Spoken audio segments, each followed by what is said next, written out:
back to the Speaker, Councillor Watson. Thank you, Mr. Chair.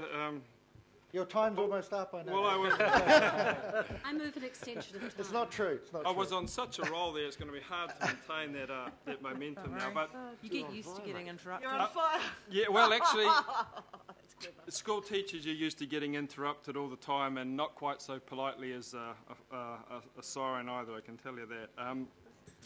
At least I've got a captive audience here, you can't run away. Yeah, so you get the point, and I think Daniel made a certainly a reasonable plea on behalf of his constituents, but I don't think it just will be necessarily the less advantaged wards. I think there'll be all shades and colours that come into this from people around the area. So it's going to be interesting to see what people have got to say, and I hope that people out there do actually come in this time with some degree of commentary, not just on the fuel tax, but also where that money might go. And I think there will be a lot more scrutiny, as we're all aware. There's different parts of Auckland who have a sense that that they're getting shortchanged and are very distrustful of anything the council seeks to do. So I think it's really important that our consultation process and documentation really try to allay those fears and to strike a sense of balance that the Mayor has tried to do, but strike a sense of balance in where the money's going. So, for instance, one thing I'd hate to see is the kind of the view or the presentation that all this money, or a large part of it, might be going for one project, for instance, like the light rail to the airport. I think that would be disastrous. I mean, there's a sense already that that's duplicating the Waterview Tunnel, the $1.4 billion along that route, and the $160 million at the Kirkbride works that have just finished, which makes a wonderful commute out to the airport. But there is a sense of doubling up, going to the same area. So I just put that out there, and I'm sure people are going to pick up on that sort of thing this time, because, as I said, it's a little bit like the old biblical parable there of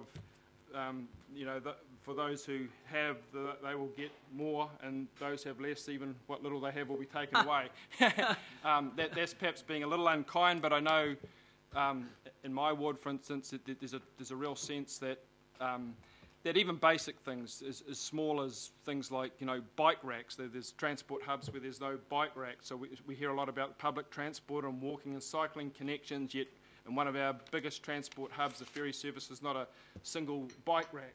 So today, for instance, when I cycled down to catch the ferry and the wind was blowing through my ear, I had to ferret around to find a spare pole to chain up my bike, and it was again an old tattered AT parking sign a long way away from the ferry, so I had to tie my bike up, the only place I could find to secure it against all the vagabonds that exist in Gulf Harbour, and race to get the ferry. So, talk about Wayne like that? You should write a book. When I think of perhaps the $2 billion going for the light rail connection out to the airport, I'm thinking, well, give me $2.40 for a bike rack, and that will maybe allay some of the feelings of getting hard done by. But in all seriousness, I think that we need to spell out, and I have made the suggestion, Mr. Mayor, that ward by ward, and it doesn't have to just be projects enabled by the regional fuel tax, but all transport projects that are going on a ward by ward, so people can see what's happening.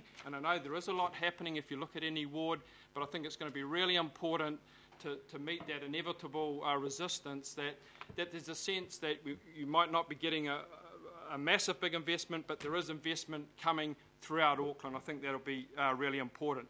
And my final parting shot is, as much as where the money's going, I think it's really important that we signal again where the money's being saved, and we don't have any examples of wasteful spending, of which I can think of a few, not least of which is perhaps the proposal to put 70, 80, 90, 100 million into a stadium upgrade at Western Springs to serve the purposes of a third party that won't pay a single cent to it. So I think it's really important in the consultation that we don't leave ourselves open to accusations of, well, you're telling us to pay our fuel tax, but then, look, you're frittering away tens of millions or hundreds of millions of dollars here. So Thank you, Mr Mayor. I think it's a good proposal, and I'll be very interested to see what Aucklanders come back with. Thank you, Councillor Watson. I wasn't sure where you were going when you said you were looking for a poll.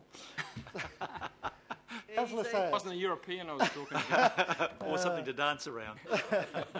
Councillor Sayers.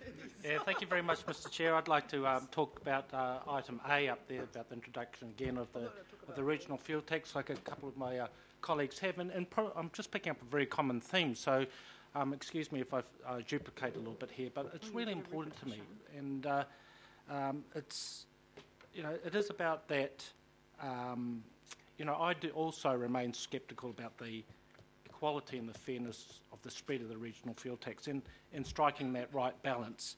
And, you know, I've spoken about this many times, and, you know, the rural community, I have to be their voice, and it is a regional voice. That community, even though I come from Rodney, extends across the Gulf Islands and down to Franklin as well.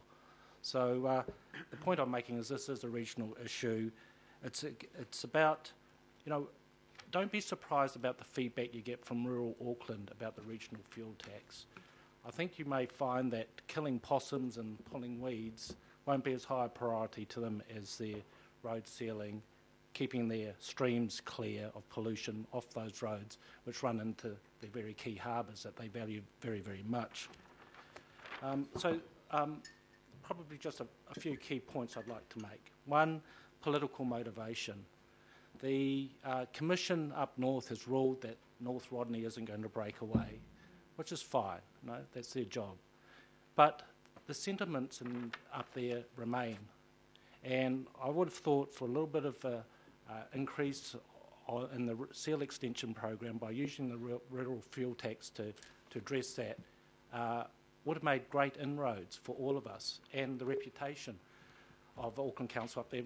Remembering that Rodney rated the Auckland Council the lowest in their trust and confidence, I thought it was low-hanging fruit, Mr Mayor, so I'd ask you to keep an open mind about that going forward. Well, you know, I have mentioned many times too about the New Zealand Transport Agency's reports, Auckland Transport's reports, the World Health Organisation's reports, the Institute for Cancer, International Cancer reports about the impact of dust on human health. It's just so critical, ladies and gentlemen, that we address this impact. Now, moving on from the human health, it's the environmental health, which we spend a lot of time talking about today. But if you haven't been along a rural road for a long time, I mean, we're talking about 12% of our total network here. It's quite a lot of roading, and certainly not all of it needs sealing. But the sealing program probably needs to be accelerated to seal up to about a third of those roads over the next decade. The runoff from those roads down into little streams, into the rivers, then ultimately into larger catchments, and particularly the Kaipara Harbour, are having terrible effects up there, and it would be my mission to elaborate on that a lot more for you educationally over the next 12 months. And just to reflect too that when you drive up north and you go through the toll road up there and pay your $2.30, there's families up there that are doing that every day. They're paying their toll to get down to work. Other areas of Auckland don't have to do that. And also, where does our public transport system end travelling north? Well, it actually ends at Silverdale. I drive down to Silverdale each day and catch the bus from Silverdale down. It doesn't extend further north. So there aren't options up there. So when my community, I suggest the feedback is going to be, when they look at the regional fuel tax, Mr Mayor, they look at what options they've got. You know, they've got the option of paying a toll to get to work. They haven't got an option of getting public transport down here. You might find a feedback from those communities of Northern Rodney, issues of equity and striking that right balance that my colleagues reflected to. So those are the comments I'd like to make, Mr Chair, and I also, like my fellow councillors, look forward to the feedback from the public, and what a great place to work that we can go out and make these opportunities available for Aucklanders. So thank you very much, Mr Mayor, for your hard work, your office, and the council officers. Thank you. So the question was asked of me, is this just people having a say on A? No, this is your say on the whole lot, because otherwise we will be here all night if we went on the whole 8. So this is comments on A to H. So we have Councillor Simpson, Cashmore, Darby, Hills, Councillor Wayne Walker and Councillor Cooper.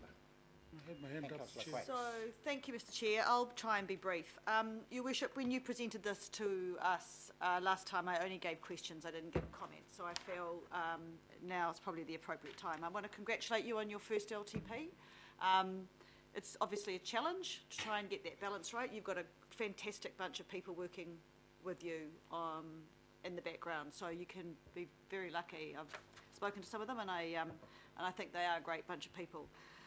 My personal view is, I'm sorry we don't have a little bit more choice on how people pay for stuff, but I do understand your thinking around that, and I do understand that this is actually asking Auckland what they think. So, you know, we'll wait and hear what that feedback is. And I just want to reiterate, you know, coming from Orake, where we've had, you know, 1 year between 10 and 40%, a third of our award getting between a 10 and a 40% rates rise, and no significant project as a result of that. You know, we don't have a 10 or 40% income rise to match those kind of rates rises that we've had in the past. So I just wanted to put up something that was just another option, and I'm sorry that was lost, but it has been. My only other regret is that there hasn't been a little bit more emphasis on what we are doing to help ourselves, because I think that's really what Auckland wants to hear and what they would like to comment on as well. I know that we will, and if I've got my way, I'd like to have a real active role in that myself, but I just think there potentially could have been a little bit more around that. I commend you on trying to keep rates low, because of course you've got an LTP at the very same time as revaluations, which have had a wider ripple effect around the region. So it's been tough. It's been tough that we do that LTP right at the same time. And my only other big regret is I asked it originally when you first put your proposal up. I asked it again in the workshop, and it's still not here today, and that is the impact of the potential regional fuel tax on public transport, and we've had nothing. I asked that question, as I said, the very first time we got this, and nobody has supplied me with any data around that. So I just hope that there may be something in the consultation around that, or some words around that, because of course the fuel isn't just petrol for people's cars, it's diesel. It has an impact on our economy and on public transport. So I think some modelling around that, we haven't seen any of that yet. But all in all, I think what you're trying to do is say, look, we have a lot more to do than we've got income for, and we can't all get it from the same way. So we're looking at other ways of doing that. And so I'm a huge fan of looking at those options, and I think you've given it a pretty good whack.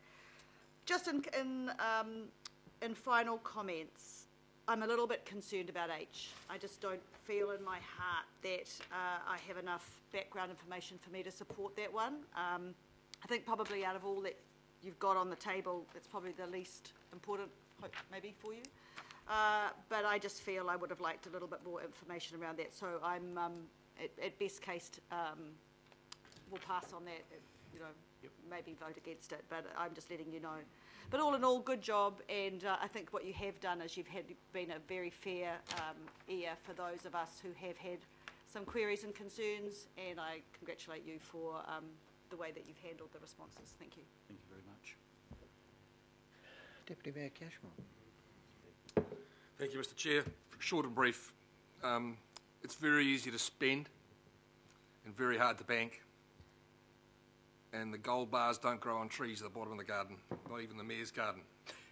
Least of all. So things like fuel taxes or interim transport levies are not easy. They're real challenging for us politically, and challenging for the good people that we represent. And we have record growth, 50,000 people last year, and that brings 50,000 pieces of challenges. It also brings opportunity, but we have to surmount those challenges, come up with some solutions. To date, we've had record spends on transport. And the ATAP process was all about getting that 30-year plan. And sure, there is that funding gap between what we want to do and what we've currently got budgeted to do. Where there's a will, there's a way of finding a way to fill that gap. We must fund growth. Where the people are living, where the new subdivisions are coming, whether they're green or brownfields, that must be funded. Whether it's motorway networks, rail, park and rides in Papakura, extensions of the railway further north, electrification further south, and we mustn't forget our neighbours in the Waikato. People's work commutes are varied and different. You all know I come through fairly early in the morning.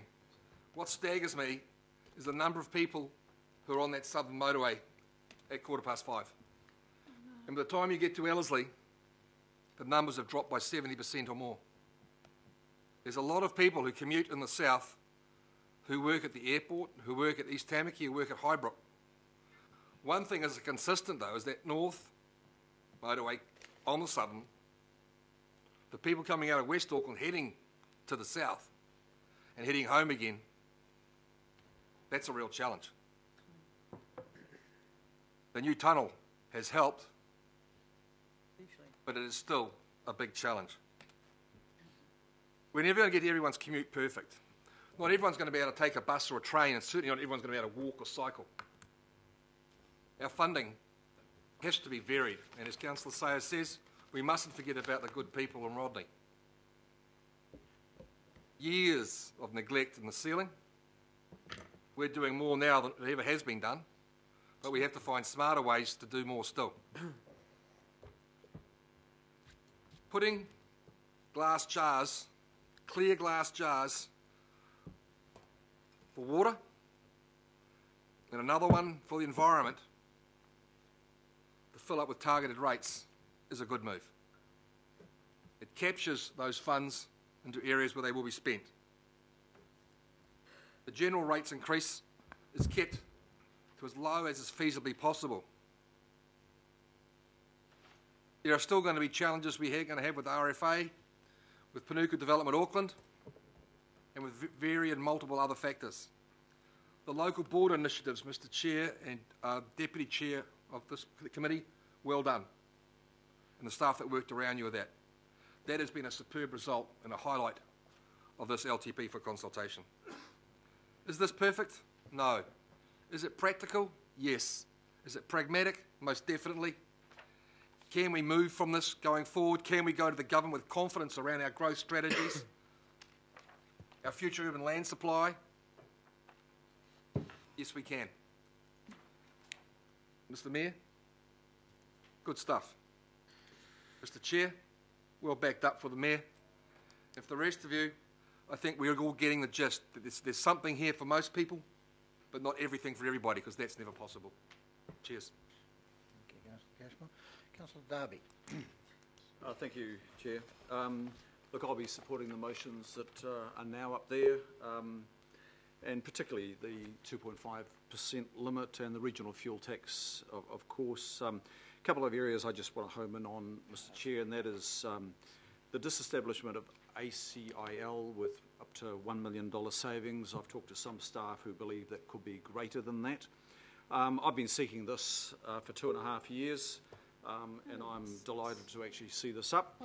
Since we took the Treasury functions off ACIL, it was pretty clear that there was a future call to be made on whether that particular CCO continued to exist. So we've taken the Treasury functions, now the film studio assets, they've been transferred, and the ACIL is down to, as I've said to you before, reading 6 monthly and annual reports from the airport company and having almost no oversight at all, and then dealing with the port asset, which is a really important one.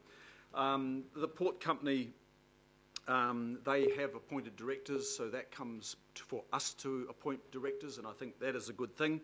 So instead of that arm's length, sort of one step removed, and sometimes one step ahead, as the port company can be in the past, it becomes a lot more integrated, particularly with our strategic thinking, e.g. waterfront. And if you look at the 30-year draft development plan, that's a classic example of the lack of integration. Absolute classic, where our own core council and CCOs did not have oversight of that draft plan, not like we reciprocated and allowed the port company to have oversight of our waterfront plans that we've been discussing around these tables in the last year. And the statement of corporate intent, we've got a great opportunity there to be more directive through the statement of intent, which we as shareholder get control of, and that allows us for the Port and Auckland Council to agree what's in that statement of intent as well. So good moves there, but I also note that we are making sure that the legislative requirements are still in place, so the port company is protected through an MOU, and it doesn't get political mismanagement occurring, and that will be put in place. I would also hope through this process of disestablishing ACIL that we start to exercise real ownership of our 22.4% in Auckland Airport. We must be one of the only sort of passive, disengaged cornerstone shareholders of just about any major company on the NZX. We own 22.4. We've been talking about airport access for rail, and we're just hands off. We don't even write them a letter. It's like we don't have 22.4%. I would hope that we start to realise that we do own 22.4% of the biggest company on the share market, and the next shareholder is down at around about 1%. On the water quality targeted rate, you've heard me express some concern on this. I will be supporting it today for consultation. I do have some caveats. I note in item 11, when we look at the Rodney Local Board targeted rate, the staff say these projects are relatively spread across the local board area and therefore costs are shared. When you look at the water quality targeted rate, we are required by the legislation to identify where the distribution of the benefits sits between community as a whole and individuals, etc. So it's not clear to me what process has been followed to identify the distribution of benefits and costs for the water quality targeted rate. But I'll leave that to the public in the new year to also consider, and we'll see what they say in the year to come. I also note that the Central Interceptor project is not 80% of the capital being spent, capital and OPEX. I've calculated it as 87%, and I've done that several times, even though the report says 80. So one project is 87% of the total spend, and that project is the Interceptor project, and the papers say water pollution, quote, water pollution in this case can be directly attributed to properties connected to the combined network. So I'm not convinced at the stage that it's got region-wide benefits. I think there are diminishing benefits, and there are those that will benefit most, and that is the property owners on the isthmus, and some radiating out from that are affected by improved water qualities in the Waitemata and the Manukau. I will await the public feedback on that. I'm also concerned as to what increases there might be, over and above all that, there might be for water charges, because as you've seen signalled in the report, the water care component, $400 million is from IGC/water supply charges, and it's not clear what they might be. So our Auckland ratepayers might be paying twice on that. We'll see. More to come. And lastly, on the, just as the regional fuel taxes in some way replacing the interim transport levy, so too is how I view the water quality targeted rate. I think it's an interim measure until we land impermeable area surface charges. And I know the staff just did not have enough time to work that up. I would like to signal that I will be asking for the foot not to come off, working up some reports for us in the future to look at implementing impermeable area surface charges where the generator, the polluter, pays. And that's where the cost should sit. Thanks, Chair. Thank you, Councillor Darby. So I have Councillor Hills, Councillor Wayne Walker, Councillor Cooper, Don't worry about me, I'll just take me out of this. and Councillor Councillor Hills. Kia ora, Chair, thank you. Yeah, I mean, this is never easy, but it shouldn't be that hard. Most of these things are pretty obvious, and I'm not sure how else we do them without doing them this way. Talking about money is what we all seem to get focused on, but it's actually about the outcomes. The transport issue, you know, whether it was the last government or the new government, for this council in this city, it's the same. There's still a gap. There was a $4 billion gap at the beginning of ATAP, which was a great fundamental document that was working together with the government. But August last year, Simon Bridges came out and said, look, it's 5.9. It's about a $6 billion gap now. So we were all agreed on that. And the last government, too, said we will work with Auckland Council on tools to fund this gap. We have a new government, and they are saying the same thing. It's just this time they've allowed us to use this tool of a regional fuel tax, which, you know, whether we like it or not, it is something, and it's something to fill part of that $6 billion gap. And I'm sure the gap has got bigger since it increased $2 billion in just 1 year. You know, the interim transport levy, although it had its ups and downs, you know, it has covered a lot of things. I've got the list of projects here, and it's available to everyone, and there are things that were done right all over the city. There's east-west connections, there's bus priority measures, there's the Half Moon Bay ferry terminal, there's the downtown ferry terminal upgrade, there's the Manukau bus interchange, the Otahuhu bus interchange, the Newmarket level crossing, the Wynyard to Fanshawe bus change. You've got the double-decker network mitigation works in Mount Eden, Oniwa Road in my area, Botany, New North Road, Dominion Road. There's the Silverdale Park and Ride that was done, the Glen Eden. There was millions that went on seal extensions in Matakana, Takatu, Silver Hill, Monowai.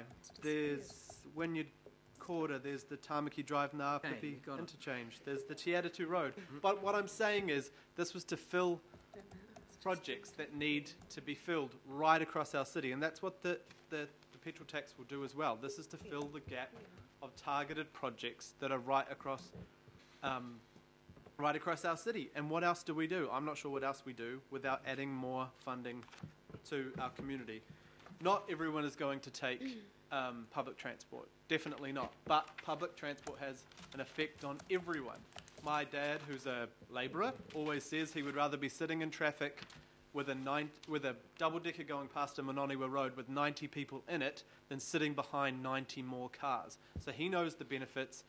He knows that the road space is finite, and he knows that it's there for people like him to hopefully move around the city more freely because the rest of us are on a bus.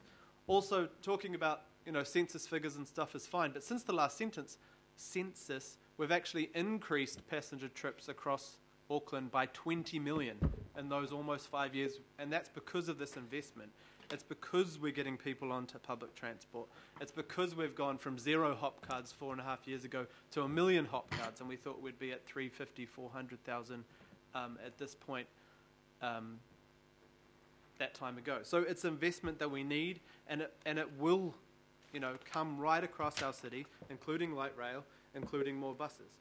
For the natural environment, so just want to say, obviously supporting ways to get more funding for transport, but I want to be clearer in the February, March around what we're saying around. I want to be more splash about what we're doing in those areas of transport. For the water levy, it's something that's clear and obvious. It's the mode of the water. Every bit of water that we're connected to, if we're putting human waste into that, then it is human waste in the whole of the water. It's not, you know, I have an issue with not knowing what part of the harbour you're swimming in or fishing in that might have human feces in it because it rained last night. I think we need to address that as a city, and this is one way to do it. Human. Not just human feces. Well, everyone's feces, Dick. It doesn't really matter. With the natural environment Could be dogs. levy, I think we've got a huge opportunity there. I mean, to increase from 3 to 5 million over 10 years to 100 million on the Cody dieback funding is massive. To look at more pest-free for the islands and for around our native reserves, that's important too. I think it's good that you've mentioned, Mayor, about the Panuku opportunities, and Northcote. You know, Takapuna's having some bumps at the moment, but Northcote is a place where we can get some serious affordable housing done, some housing for first-home buyers, and an upgrade of a town centre that's really had not a lot of love in a long time, as well as community assets there. But I think if the government wants to help us out there, that is a perfect place for a whole lot of affordable housing for their Kiwi Build program that we should be partnering with them on, and right across the city in those Panuku projects. The local board projects you've mentioned, it looks like we should be able to get something, and it's not about just ticking off a box, getting all our local boards something to say they've got something, but generally every local board came to us with a really significant, important thing in their area. That in our ward, Devonport Takapuna has come to us with Lake Road. You know, part of the petrol tax might go to filling the gap of transit lanes and cycle lanes and other ways to improve Lake Road.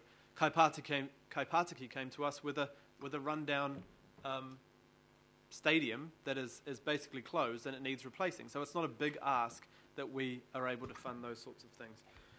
So this isn't tough, asking people to pay a bit more, but I think when you ask them what they want, do they want clean harbours? Do they want investment in transport? I mean, that's the main thing people approach me about. I was never approached the whole time I campaigned last year about the cost of rates. It was, can you fix transport? Can you fix this? Can you stop the possums in the bush over my fence? It's right around the city. There's issues that we need to do, and I think this is definitely a good start, but I also know that we have to make sure that when we come back that we can sit here and say also all the good things in our city are funded. The sports fields were still open and accessible. The art gallery is funded to a point where they can open, and all the great theatres and sports clubs and playgrounds are sitting there for our people to use while we address all these big issues. So it's not easy, but it's good.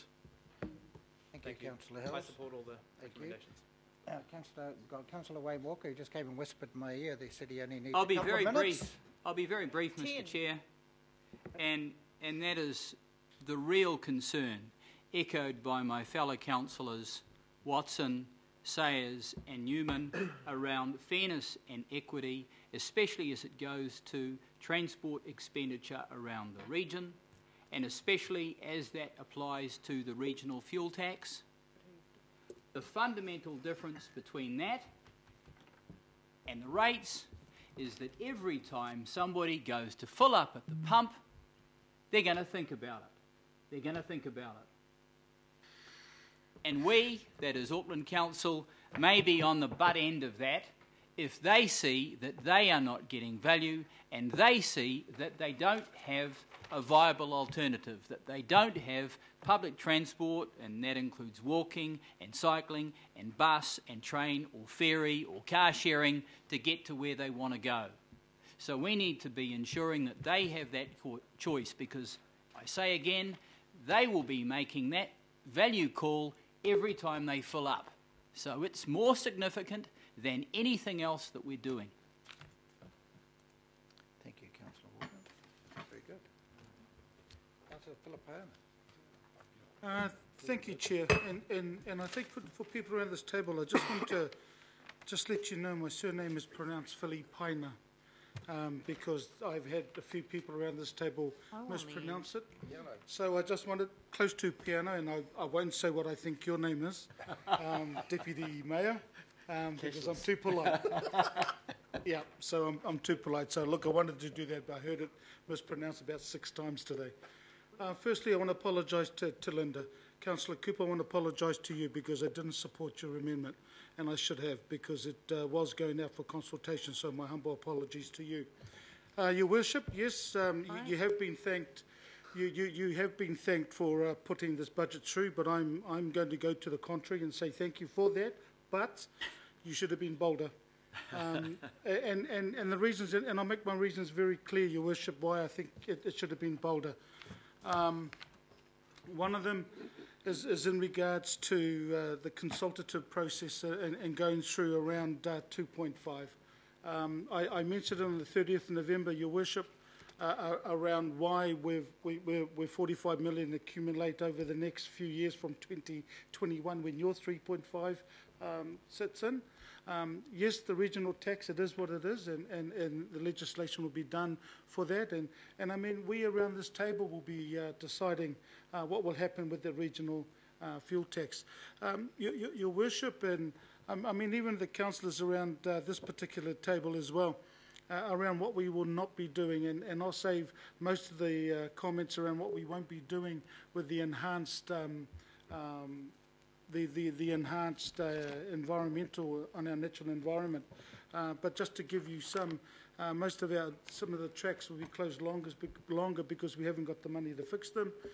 Also, we will be supporting 300 less community groups around the environment and the jobs that they're doing. Pest control, about a third of some of our areas around that. So that's is something we won't be doing. And Your Worship, the election's 2019, and I've been consistent in saying this, and I'll be brave enough to say this again, Your Worship, in public, and I have done already, and that is that the promises you made on the campaign trail, Your Worship, they were your promises and not for me to uphold your promises. And I think that having that just albeit 1% is just something that our community will end up, I believe, relishing. And I know that Councillor Hills mentioned Otahu and Manukau. Well then, you're right, that came about as a result of the interim transport levy, believe it or not. That's what I was mentioning. Yeah, and that's, so I just want to echo your confirm, just to confirm what you've said. Interim transport levy paid for those. And we as a ward say thank you. I mean, people around here have said that, look, the low socioeconomic and now in the South Auckland area, well, guess where most of them are? Yeah, in my ward, and Councillor Collins' ward. That's where they are. In Henderson, and if you have a look at it, and I've done the last research around low socioeconomic areas, it's in Otara, it's in Papatoetoe. Well, sorry, Otara Mangere. Then we look at our, Your Worship, when I look at the, the revaluations, and Mangere Otahu went from 37% 2014 to 55%. And Otara Papatoetoe went 35% to 62%, which is the highest, 62%. So, when I talk about, Your Worship, when I talk about, having options out there to increase the budget, is for the community to have a say. This is why I made the apology to Councillor Cooper in regards to just getting people to have a say. So, Your Worship, I am bold enough, and I know that you'll take what I've said. It's like most things when people end up saying that I've been wrong, I'll take it on the chin and just move on with it. But, Your Worship, I do congratulate you because your proposal that you put through on the 30th of November and the majority of the recommendations I see up there have gone through, and I say congratulations. But let's have a talk around this table with all of us around the next annual plan and the next long-term plan. So again, I will be supporting this because it's going out for consultation. Kia ora. Councillor Quacks. Yeah. Well, thank you, Mr. Chair, and like many of us around the table, want to congratulate the Mayor on this long-term budget. It's a long and exhausting process to go through, and it's and this has been I've been through a number of these, and so I understand just how difficult it is to strike a balance. The first thing I'd like to just address, Mr. Chairman, is the fuel tax. There's been nothing said about the inflationary impact of the fuel tax. There will be a one-off inflationary impact, but that has a wide impact across our whole community, and even those who don't use their own private motor vehicles. In terms of my own community, it will have a significant impact on them. We are particularly badly serviced by public transport, and 98% of people within the Howick ward use their public motor vehicles to get to work. I think it's 97.8 or something like that. It's pretty close to 98%. And that's because most of the people within the Howick ward actually work, who live in the Howick Ward, actually work within the Howick Ward. So they are using their cars. It will also have an impact on our public transport system in terms of how much it will cost to fuel up the diesel buses. And does that mean that there's bigger subsidies in terms of what we pay now? So there's a lot of unanswered questions there for me. And so there's also on item 11, there's another item there that I'll be asking some questions about. So Councillor Stewart and I, we're not satisfied with the level of consultation. We turned down public consultation in the broadest sense at a recent meeting. So we will be going out and putting out a questionnaire and getting answers from people within our community, what they think. And we will be guided very much by that. So in the meantime, I'm happy for this to go out to consultation on the fuel tax, and happy on some of the other, and on the other matters, happy to do that as well. But, Mr. Chair, I've got to say that I'm not particularly predisposed to the Mayor's proposal to scrap ACIL, because I see that as removing an important impediment to political interference on running a commercially successful port operation. And we've heard some rather vague answers today to the questions that I asked about consultation with the key partners and customers of the port, and the appointment of directors.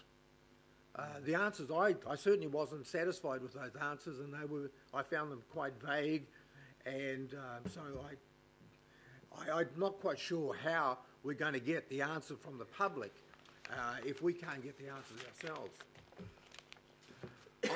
I sort of see this now as going back to a similar ownership structure that bluntly didn't serve the ratepayer of Auckland particularly well before the amalgamation. And for an example, back in 2009, the crane rate, and that is the number of containers moved on and off a ship in 1 hour, was a miserly 27. Today it is 36. Now, that's productivity, and productivity pays the dividend that we get from the port. So in other words, the danger here, by going out and getting rid of ACIL, getting rid of that wall between the political arm and the commercial arm, getting rid of that will put the dividend in huge danger. And when the Mayor says that he can save $10 million, I think that's a false economy, because we could actually be losing a lot more than that. So I'm happy to consult on the other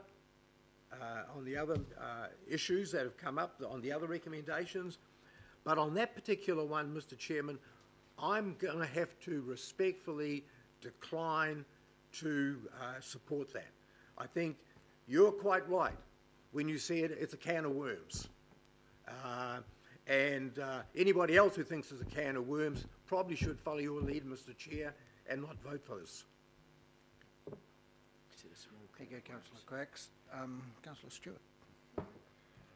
Thank you. Councillor Quacks has said some of what I was going to say, but I also want to listen to what our community think about the regional fuel tax. And one of the things that I think people in our community are really concerned about, they're hearing that the fuel tax could be used for light rail out to the airport. Now, I personally can't see people really using that light rail out to the airport. Family of 3 or 4 with suitcases going out to the airport, I can't see it. The people that I can see using that light rail are perhaps during the day, during the time that people with gold cards can use it. They'll probably be the ones that'll be using that light rail going out to the airport to spot the aeroplanes. So I'm really, really concerned that we could be going down the track of using this fuel tax money for light rail right through Mount Roskill to the airport, and I don't think it's going to be used. And I think a lot of us have travelled around the world and we've seen sometimes some of these light rails and they don't always work, and I'm really concerned about that. I'm also concerned about more and more cycleways going in, once again from the airport, coming through Papatoe, coming back to Howard. I don't think I've ever seen anybody on the cycleway. And we know we've got cycleways all over the place, and it's very rare to see anybody on them. Mike Hoskins, he's going on about the pink cycleway all the time. When do you see people on it? Very rare. Every day. You might, but I'm just saying that this. I just want to make sure that we're going to be very, very careful. We're going to know if this regional fuel tax happens, we want to know how it's going to be spent. Thank you. Thank you, Councillor Stewart. We will all have deep interest as to how that money is spent, if we're granted it. Just one other thing. Councillor Quacks and I this morning, as we drove in, and it was peak time, we saw one bus that had a bus driver and one person in it, okay? And that was going across the Panmure Bridge, and it had left Cascades Road. So, I mean, very concerning. Councillor Fletcher. Oh, thank you, Mr. Chairman. I only want to speak briefly again in order to say, well, I think it's great that we're going up for consultation.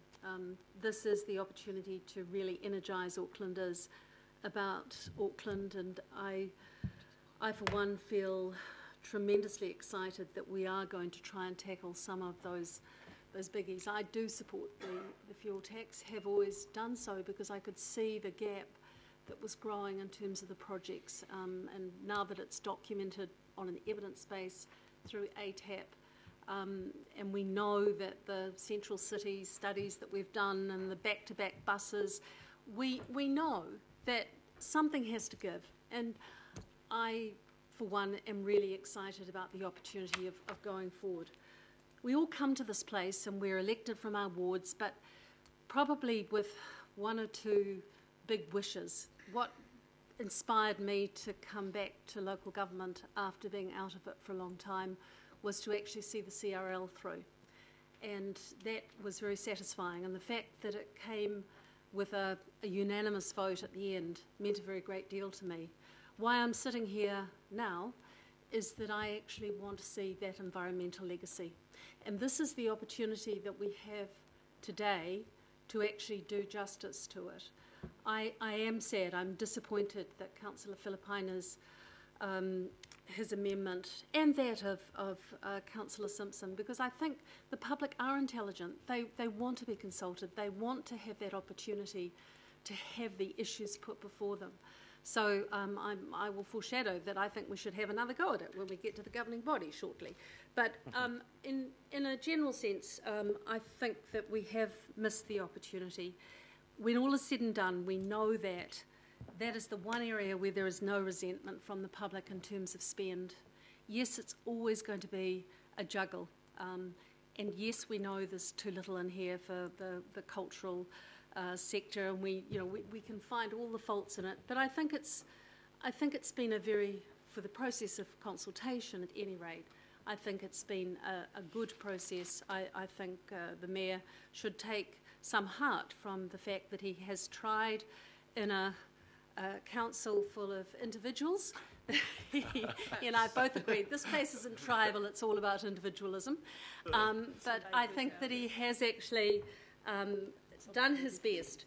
But I would really encourage him to think a little more, because at the end of the day, this is our opportunity, and he corrected me the other day when I said it was about his legacy. I think it's the legacy that we all want, is to leave Auckland, which is such a beautiful city with so many opportunities, but I'd really like to feel that we have done justice to the environment.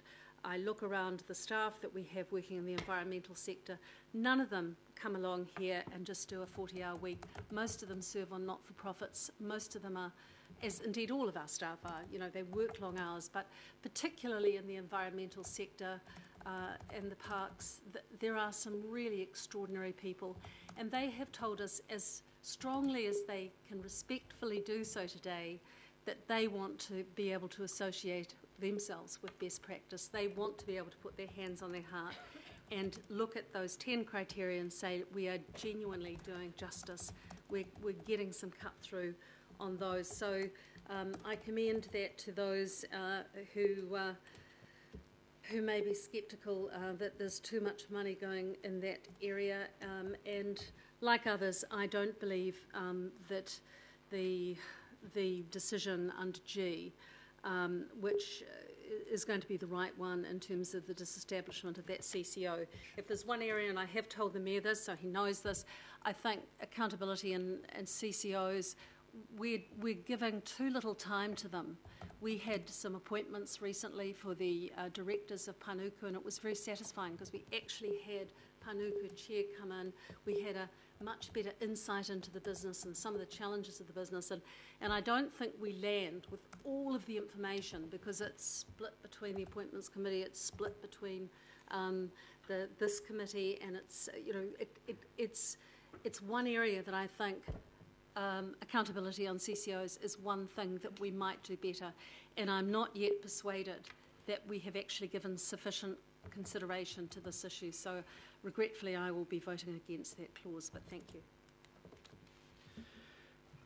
Thank you, councillors, and I think it's down to myself and the Mayor, and I'm going to be very brief. I just really want to emphasise that just actually what Councillor Quacks said about the fact that not everyone's cup of tea, the fuel tax, but let's go out and consult on it anyway, because to get some decent feedback, and in the context, the options with tollings will be painted into the context, so we should start to get a feel there. But I think for us to be sending a signal to the government that a good lot of us are against the fuel tax means we're kind of arguably turning down the one thing that can start solving the problem a heck of a lot better than an interim targeted rate. Like Councillor Fletcher and like Councillor Quacks, I've also got concerns over H, which is the disestablishment of Auckland Council investments. I have no problem with that going forward, but I've got a little issue as to the timing of that, and I wonder. But however, I still would like that to go out for consultation so that we get some feedback as to what people think. As I say, with me, it's not a matter of no, it's a matter of when is the issue there. I think the Mayor's got this right. We've got the balance right with the targeted rates, sticking to a pretty low general rise, and I know a lot of people think it's playing tricky things with numbers and statistics and all that sort of stuff, but with the targeted rates, which this is now our third and fourth, effectively being proposed after the interim transport levy and the accommodation, it's people are getting a little bit of a better feel about what we're trying to do with the targeted rates, which identifies where it goes into a pool, etc., and what we're going to do with it, and I think that's really important. So well done to the Mayor, well done to the mayoral office, and especially well done to the finance staff for all the advice, the very professional advice that once again has been given to the mayoral office to help them frame this proposal. So with that, I'll pass it over to the Mayor to conclude the debate. Well, thank you very much, Mr. Chairman, and can I start where you finished with thanking officials? 3 of them are at the table at the moment, but there's a much bigger group behind them, and I think probably all of us underestimate the sheer hours of work that they have to put into this. I think that this council is blessed with one of the best financial teams of any council in the country. I don't make flattering remarks, I say what I think, but that is the impression that I've got, and I think we're very privileged to have them. Can I thank councillors for their response? I've got 6 pages of notes here. I'm not going to reply to each of you individually, but if you want to come up and talk to me, I've got your points. I've taken them on board. I'll think about them. Sometimes I agree. Sometimes I'm not sure, and other times I've got a totally different view. But I really appreciate the acknowledgement that this was a tough exercise, and it's always a case of finding balance between how much we want to spend and how much we can put on to our constituents to meet that cost. And thank you for those that made the comment. Councillor Watson, Councillor Simpson were two of them that said, yeah, look, we've got to make sure we're spending the money well. Because when you're in a tight position, the last thing you can afford to do is not be spending your money properly. And that's what the value for money is about. That's what the objectives for the Chief Executive Officer is about. And we need to persuade people we're doing that. Let me come back to the question of equity, which Councillor Filipaina raised, Councillor Newman raised, and others. I've just been through that document that we received today with the capital value targeted rates. That brings the average rate change down quite considerably for the poorest areas of our city. Mangere, the average change from this year will be 2.9%. Otara, a rather higher 5.3%. Manurewa, 1.7%. Papakura, 3.5%. So when you take into account that we have tried to be equitable in how we've put those targeted rate increases on, you see that we actually have gone a substantial way towards achieving that. And thank you to our officials who produced that response. I want to talk a little bit about ACIL because that was raised by a lot of people. A number of people have said, have we consulted with stakeholders? I must be about the only person in the room, I think, that wasn't rung by, well, maybe I'm not, but the Ports Company has been very active in pushing its case, as some of you around the table will know, because you've received phone calls from them. And, you know, it's true, we don't want political interference in the port's conduct of commercial activities, quite strong on that. Equally, I'm not sure I want commercial interference in our political actions, and we've had a fair amount of that, but that's the nature of the game. We will do this thoroughly. I am committed to making sure that we meet the statutory obligations on us under the Ports Companies Act, the Companies Act, the Ports Act, and that we have a memorandum of understanding so that we are not involving ourselves where we ought not to be involved. But we are the 100% shareholder for that company. And there are certain expectations that we have of it. And the reports that I get is that ACIL hasn't been a good mechanism for actually having that relationship with the ports. But I will listen to what people say. I will entertain the debates that will take place around. And all I'm asking is that you keep an open mind on that. It will be about saving millions of dollars if that money is being spent unnecessarily when we can provide the guarantees of no political interference in the commercial operations in other ways. And I think those of you that have asked for that have done so reasonably. Councillor Sayers, I've got to mention the dirt roads. I live on a sealed road, but the side road is dirt, so the dust comes across. I grew up on dirt roads. My house used to be on a main dirt road. I understand your desire to get that sealing done, and it was good to see that actually we've made more progress on that area. I understand you lobbying to see more progress. That's perfectly okay. Regional fuel tax. A lot of you have made the point, how's that money going to be spent? And the answer is, until we've come up with ATAP, I won't know for sure. But what we want to do, and I absolutely agree, is to make sure that over time we spend our money fairly right across the region. And for those of you, Sharon Stewart and Dick Quacks, yeah, look, Amity is a critical issue for you in the east. I understand that, and you know, I will be pushing for that. I'll be pushing for some things that I may or may not get out of the government, but for those that come from the Albany area, we spent Friday together up opening, not opening, but announcing the new bus station at Rosedale and the extension of that busway from Constellation Drive north. So That's critically important. Every region has got to understand that the expenditure that we're making in transport is being done fairly. It might not happen all in your region this year. It might be over time. I mean, North Shore, Councillor Darby, Councillor Hills had the benefit of getting that busway in early, opened in April 2008. But we do need to make sure, and I think, any talk that this is only going on light rail would be misconstruing how we're going to spend our money over time, other than the fact that light rail may ultimately be the next harbour crossing to the shore. Light rail already in AT's plan is designed to replace buses when the bus lanes reach congestion. Where they'll start is where we've got congestion on buses already, and that makes sense. Doing stuff out, mass transit to the northwest is also vitally important. So I'll be working with you to try to get the best deal out of ATAP. We are not the sole party to making that decision. It's a joint decision-making process with government, but I'm taking on board what you're telling me, and I'll be arguing the case with government around that. There's much more besides, but I think, Mr Chairman, we've got still a couple of items left on the agenda to do. So once again, thank you very much for the very positive input that we've had around the table, the support. I think everybody does come here, Councillor Fletcher, as you said, to make a difference. And there are some areas here with the targeted rates where we can make a difference that we haven't been able to make in the years past. And I know how hard you've worked in the reserves area, and I know how important it is to Councillor Hulse and Councillor Filipaina. So I've striven to get that balance.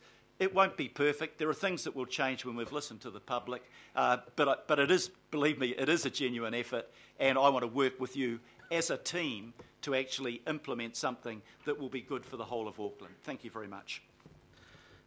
Councillors, this session has been 2 hours and 2 3/4 hours to date, this particular session, so I'm hoping we don't need to do this by division, but we're going to go A to H, and people would note their name against something they wish. Are people happy with that? Yes. Yep. Okay, so right. So they're all being moved by the Mayor and seconded by myself as Chair. So I'm going to put A. All those in favour? Aye. Aye. Against? Anyone wish to note? That's a great result, I will say. That's a good result to send to the government. B. All those in favour? Aye. Aye. Against? No, all good. C, uniform annual charge. All those in favour? Aye. Against? No one noting. Very good. D, long-term differential strategy restarting. All those in favour? Aye. Aye. Against? No. E, the water quality targeted rate. All those in favour? Aye. Aye. Against? Excellent. F, the two options, the 123 additional projects and the 279. All those in favour? Aye. Aye. Against? No, not good. G, online accommodation. All those in favour? Aye. Aye. Against? Mr Chairman, on the following, I'd call a division, please. Okay, so H, we're going to have a division on this one.